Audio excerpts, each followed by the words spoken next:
What's up, guys? Recently, through Voltaic's aim coaching program, I was fortunate enough to work with pro Valorant player Mitch to work on his in-game mechanics for this 2024 Challenges season.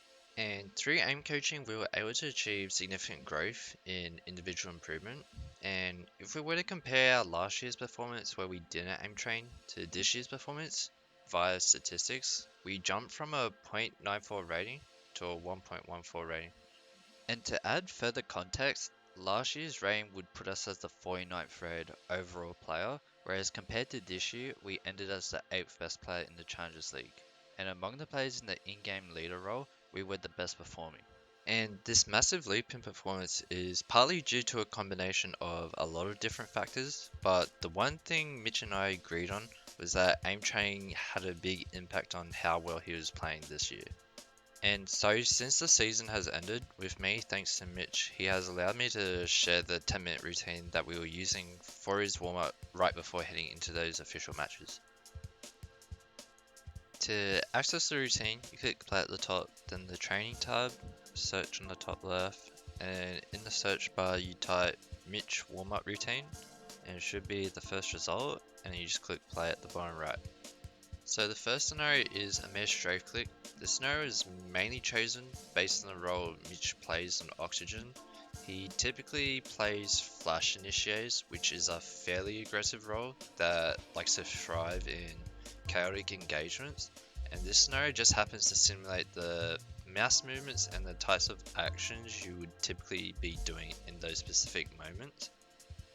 This scenario does a good job with the spacing between targets. It feels similar to what you would do in-game, and the horizontally linear movements do a very good job of mimicking swinging plays. This scenario overall is just very good preparation for moments where Mitch can have the highest impact in a round. This second scenario, then 2 target Horizontalish small, was specifically chosen to ensure that we were practicing our vertical adjustments as cleanly as possible. Whilst the scene is fairly horizontal, as the name implies, the verticality was within a reasonable range for what you would be expected to be working with in Valorant. We had major issues originally where we weren't capable of making vertical adjustments at all, which caused us to end up whiffing if we were shooting too high, or if we shot too low, we would commit to a full spray instead.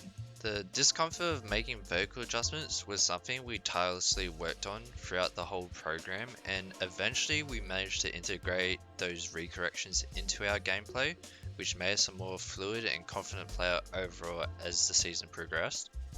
Adding this extra layer of mechanics to our aim definitely was the turning point for our performance and helped us steadily improve very rapidly throughout the season.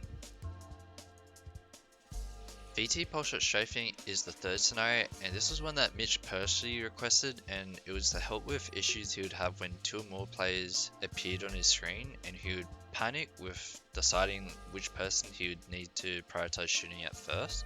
This is a super common situation on fast flood retakes or even executing on a stack site, anything that's super fast paced, so this was the perfect scenario to help him prepare for those situations in matches.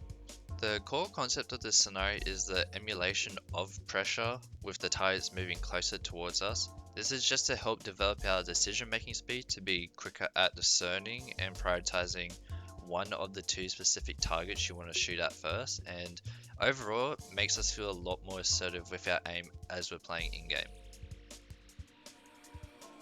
VT 1 target varied Valorant. This scenario works on stabilizing our aim when flicking towards and also bursting on the target. A particular issue we focused on improving upon was keeping our aim stable whenever we flicked to a target, and this was particularly noticeable on static targets. We had a particular issue where always, no matter the circumstances, we were actively anticipating some type of movement during the gunfire exchanges, which caused us to wiggle our crosshair over the target.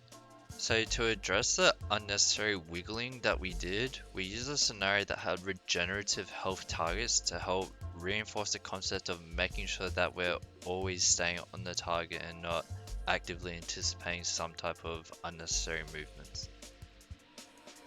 And the final scenario that we play before we actually head into our game is VT Softclick.